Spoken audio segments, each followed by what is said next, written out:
in Yeah. Indiana. Is the Select Records deal on the table at this point? No, no. We made 4 albums with Select and and a greatest hits. Our last album was actually with Jive Records.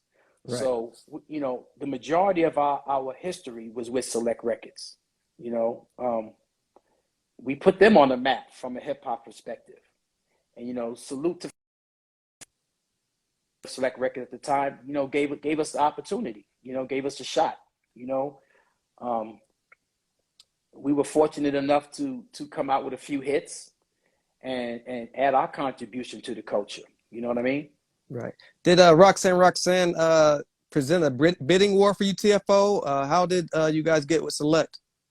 Uh, that's back with Full Force. We were signed to a Full Force production deal, and Bow-Legged Lou had a good friend um, that knew a little bit of the law aspect of how this thing works, and that was our manager, the late great Steve Salem.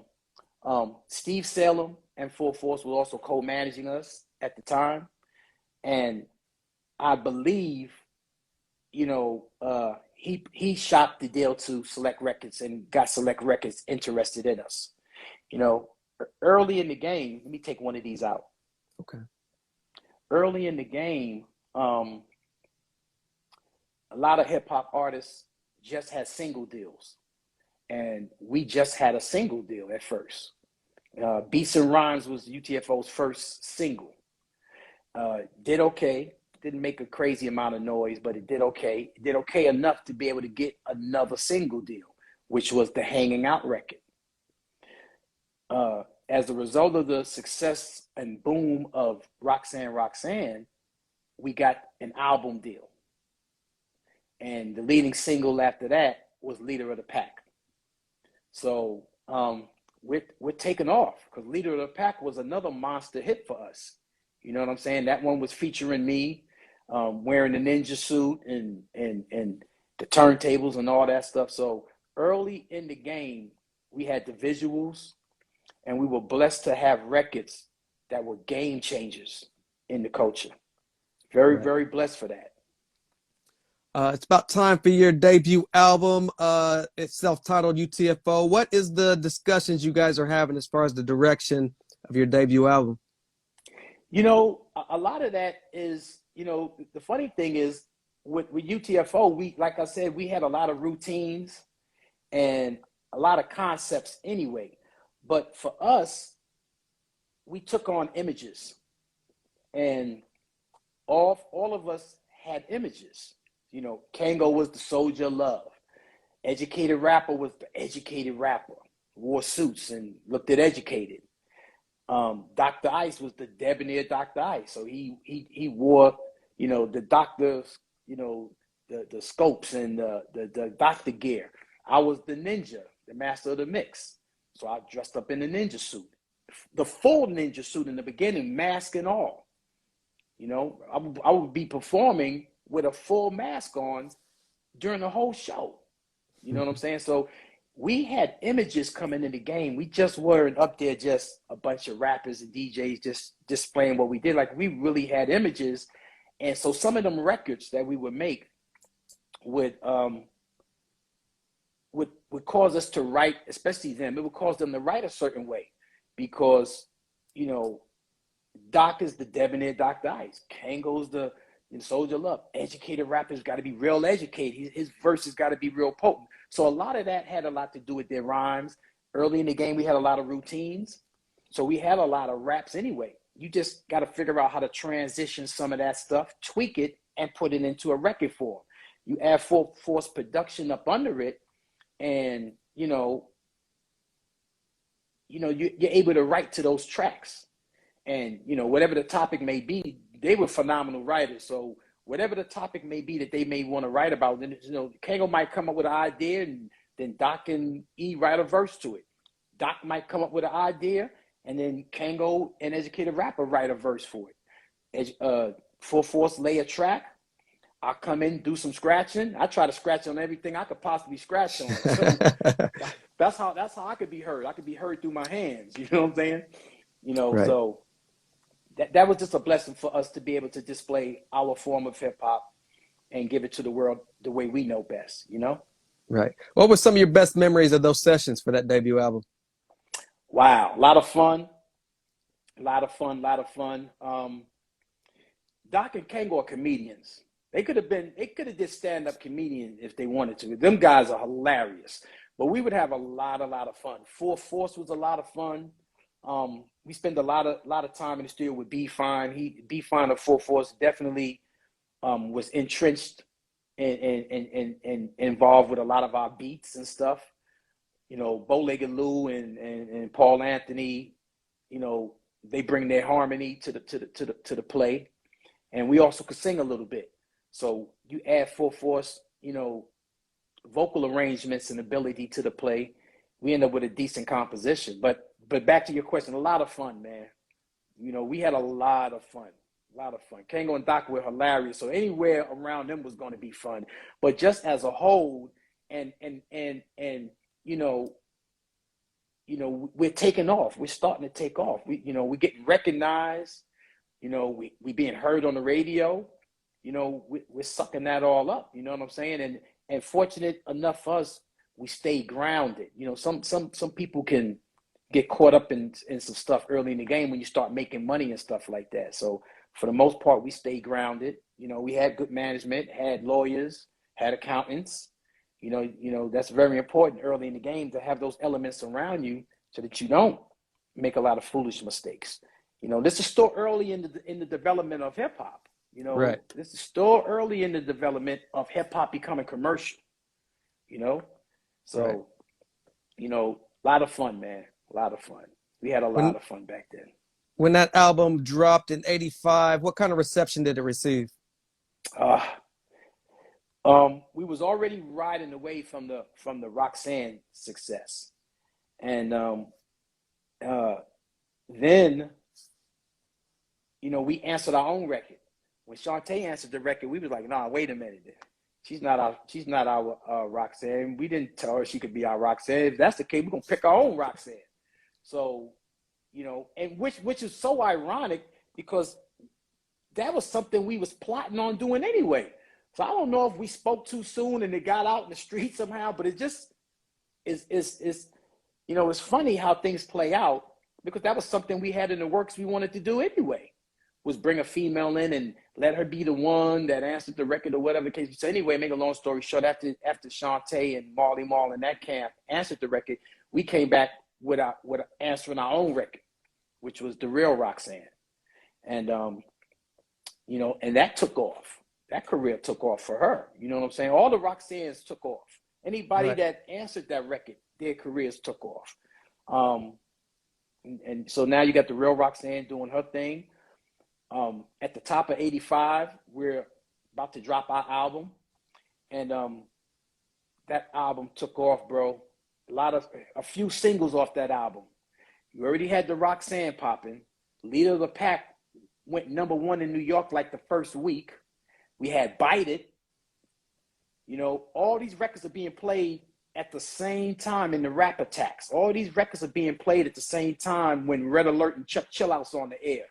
And the Hank Live show and all the contributors that were on air back then in New York. They're on that first album because there's singles on there that's popping. You know, and then also on that album, we had a song called Fairy Tale Lover, another game changer. We're one of the first groups, if not the first, definitely one of the first to make a slow song ballad as a rap group. So, you know, we got a lot of airplay off that first album. You know, that album took us on tour. Our first tour was with New Edition back in '85. We toured with New Edition for like 5-6 months. And that opened us up to a whole nother audience. Kango and Doc had already prior been touring with Houdini. They were As Houdini's dancers. first dancers. Right. So they were getting exposed to the culture from the touring aspect before UTFO even were making records. So they had already dipped and dabbed in that. So that was a big plus for us, you know, and opened up a few doors and different things like that. But that first album, it was special. It was a lot of special stuff on that first album, and we were hungry. You know, my three MCs, they were hungry. Me as a DJ, I was hungry. Doc and Kango as dancers, pop lockers, and all that, they were hungry. You know, that's just that East Flatbush mentality. We're gonna get on stage and bust that ass. You know what I'm saying? That's just where we come from. We come from that battle era. Right. You know, you just have to learn how to channel that into making productive records.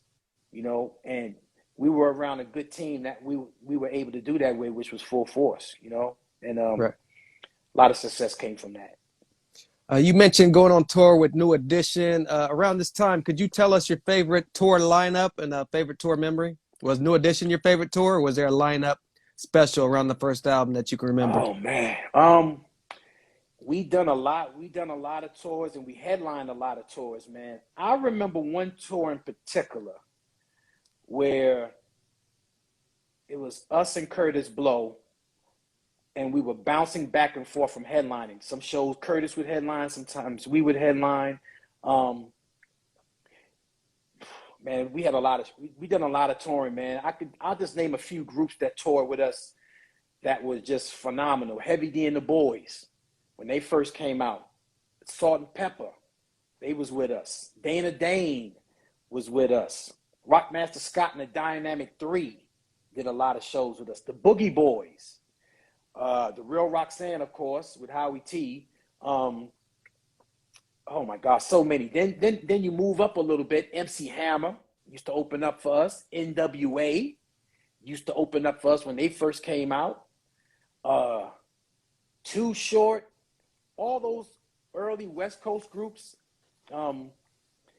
Just so many, man. Just so many. We were fortunate. Coming off that tour with New Edition, we bounced onto a Fresh Fest tour. I believe it might have been Fresh Fest 3. And at that time, the Fat Boys was headlining that tour. And I believe that tour was UTFO, Full Force, Lisa, Force MDs, Joeski Love from the Pee Wee Herman Dance, Real Roxanne. That tour, right, all those people, I think, was on one tour. That tour was special. Sounds like it.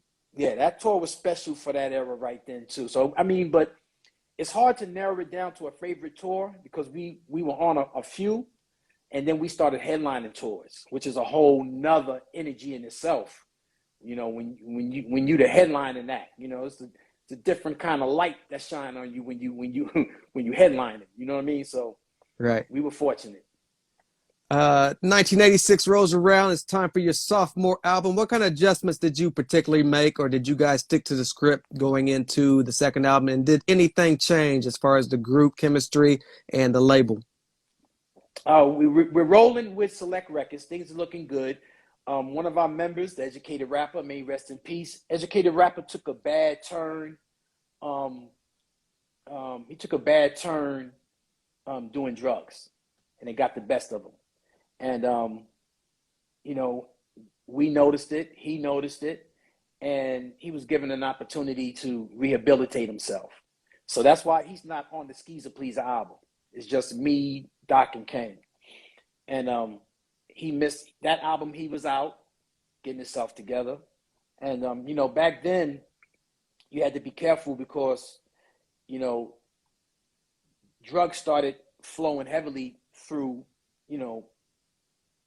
New York and everywhere during that 85, 86 time frame. So, if you're really not disciplined, you can get caught up, especially when you're making money and you're young.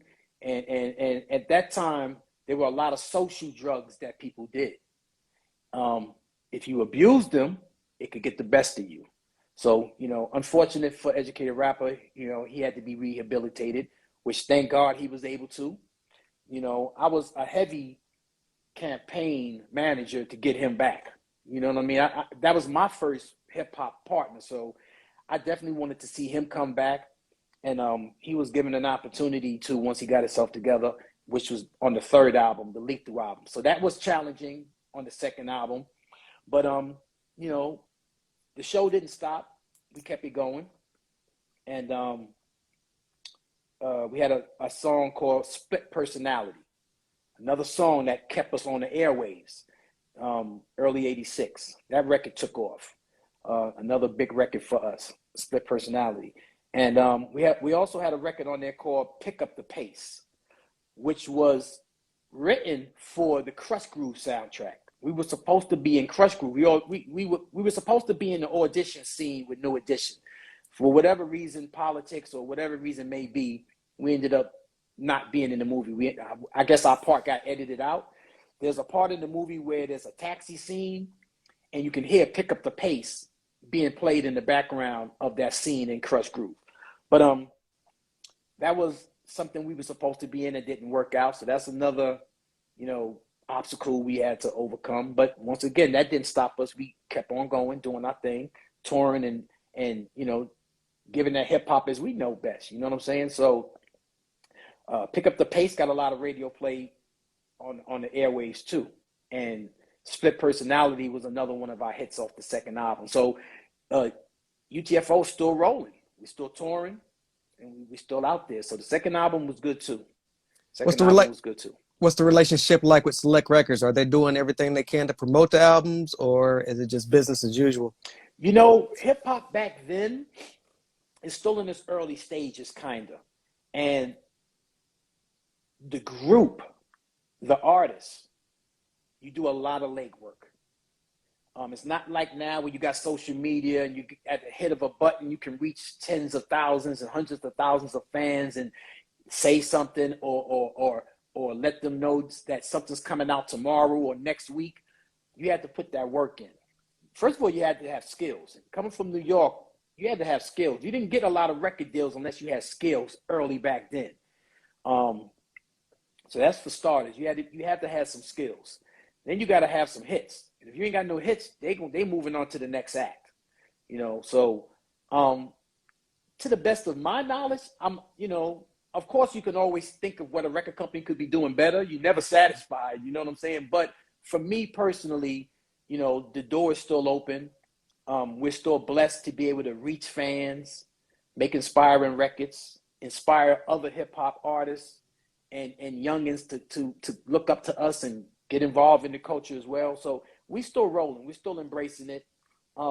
Select Records was an independent label at the time, not considered a major label. It was an independent label. So there's, it's different. Budgets are different. Things are a little bit different. But, we were in good hands with Full Force and Steve Stalem and the management crew and the lawyers that were overseeing things. We were in pretty decent hands. But I'll say it again, hip hop was still kind of early. It wasn't like a real blueprint for this thing. So some of this stuff is trial and error. We're learning. Right. Full Force was learning just like we were learning. We pretty much all started, around the same time from that aspect of the game, Right. making records. That's business now. It's one thing to be, having fun in the studio and having routines, but now this is business now.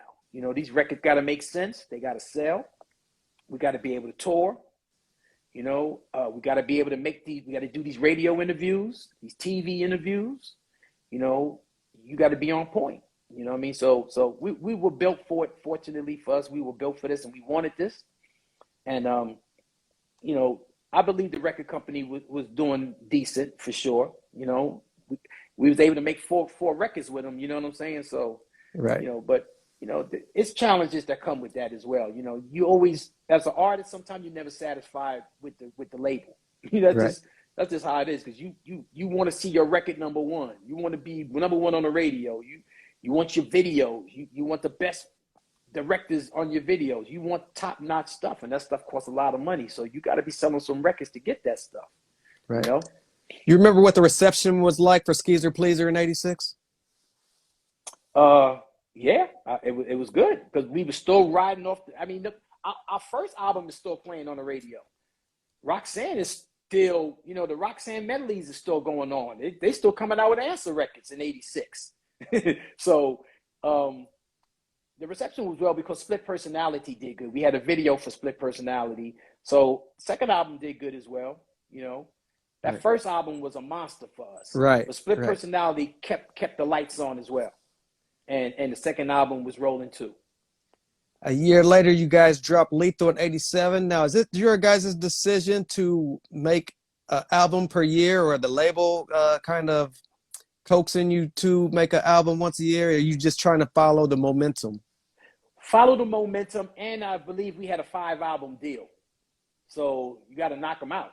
But typically back then for us, and I think this was kind of the routine for most artists at that time. Most artists did one album a year because you got to tour and you got to drop singles. So at that time in hip hop, a lot of us, if you could, would make an album a year or maybe one every 2 years. We were on it. You know, they was always writing songs and I'm always practicing, you know, and then, you know, I start dipping and dabbing and getting involved with beats and start producing a little bit. So I'm sliding some stuff to Be Fine and 4/4. Like, what do you think about this? And, you know, here's my idea. Here's a track here. Boom. So, you know, and I'm getting involved with the production as well now. And, you know, as '87 is coming into play, you know, we're kind of familiar with the routine now. We're pretty much dropping an album a year. We're pretty much touring, you know, a couple of big tours. Then you go home. Time for a new album. You know, it's time to, you know, regroup, come up with a new album. You know, come up with new ideas, new concepts. But early in the game for us, and a lot of artists similar to us, we would try to drop at least one album a year. How was that transition for the educated rapper coming out of rehab to get back in the studio on Lethal? Oh, he was hungry. He was ready. Educated rapper, not only is he one of the smartest people I ever known, just from a brainiac standpoint, extremely gifted in comprehension, extremely gifted in vocabulary, vernacular. He could rap his ass off, man. You know what I mean? He can write his ass off. So it was nothing for him to come back. He wanted it. I definitely wanted it. You know, the four is like there's a record we had called The Ride, and it says the four is back. And the four of us was back. And our biggest success has always been when the four of us was together. It's always been our biggest success. The four of us, we are an untouchable force organization. That is a fact. You know, but yeah, he handled it well. You know, he was hungry and he fit right back in. You know what I'm saying? It wasn't a lot of obstacles that he had to overcome. It's just get back in here and do what you do best. Write them verses. You know what I'm saying? And get in the trenches and let's get back on these tours and do what we do best. So it was pretty much a smooth transition for him because there was a door open for him to come back in. He just needed to clean up his act a little bit. Bam. And, you know, he was good to go. '89, you guys took a 2-year hiatus. What's going on in between Lethal and Doing It? Lethal and Doing It. Okay, so now we're going through some other obstacles. Dr. Ice is pursuing a solo career now. And going into the Doing It album, which is our last album on Select Records, Doc he wants to pursue a solo career. So that became very challenging. Now, was that always in the cards for artists to pursue a solo path, or was that okay? No, that was not. No, Doc, that was something he wanted to pursue, and Doc was heavily writing back then, writing a lot. So he had a lot of raps, a lot of concepts, a lot of different things. But he wanted to transition into a solo artist. You know, sometime when you know, we're brothers, we're all brothers out there, you know, but sometimes creative differences come into play. Sometime after a while, success can cause sometime a breakdown in unity, you know. But whatever it may be, he wanted to pursue a solo career. So, and he did pursue a solo career. We both went to Jive Records at the same time, which was another ironic thing, but he had acquired a solo deal with Jive, and we were also shocked in that package as well with UTFO going to Jive Records too. But I mean, you know, that was definitely an obstacle to overcome because there's one of the members going solo. How do you How do you move forward from that? How do you continue to be successful? You know, that's a breakdown in the group. So, you know, Right. it definitely was an obstacle to overcome. Definitely. Now this is during the Doing It time he's going solo. Did you guys complete that as a Yeah, yeah. for? We all contractually had to complete our record with Select, that album with Select Records. That was the fourth and final record with Select Records. And And he's already talking about being solo during this time or shortly after that album? as we're doing that album, he's also working on his solo album too. Oh, Yeah, okay. yeah, Okay. yeah. He's working on his solo project at the same time we're completing that project. Yep. So no good memories recording this particular project for you. You know, it was still good memories. It was still good memories, but definitely a few rough patches, as I may say, was in there as well. I mean, we're still blessed to have a recording contract in front of us, so that was a blessing in itself. But you know, when a group has to transition from stuff like that, you know, and then like I said, we went to the same label together, Jive Records. So, you know, it's not even like he really left. It's like we're still there, and we're still under the Full Force umbrella. That was another thing. He didn't leave the Full Force camp, and you know, he was still under the Full Force camp. So we were still family. You know what I'm saying? At the end of the day, but you know, he was able to pursue his solo career, and we just had to carry on, and with just the three of us. You know what I mean? So it is what it is. What But was that trick? Go ahead. go ahead. What was that transition like going from Select to Jive? That was a rough transition too, because you get used to, you know, the way things are done there. But we was also looking for a breath of fresh air. So, you know, it has a curse and a blessing in itself, because you know everybody, you have a rapport with the label already, and you've had success with this label. You know what I'm saying? So, you know, to leave and go to another label, you know, it brings a lot of it brings a lot of good promises that come with that. But at the end of the day, it's still something new that's presented in front of you that you got to get familiar with. You know, new label mates, and you know, hoping that this label does you well. You know, you want to be in a better position than where you left from. You know what I mean? So, but nevertheless, you know, leaving Select, you know, was something that was in the cards for us to do. You know, we rode that wave, and we was definitely looking to, you know, ride a new wave. And at that time, it was Jive Records. What was that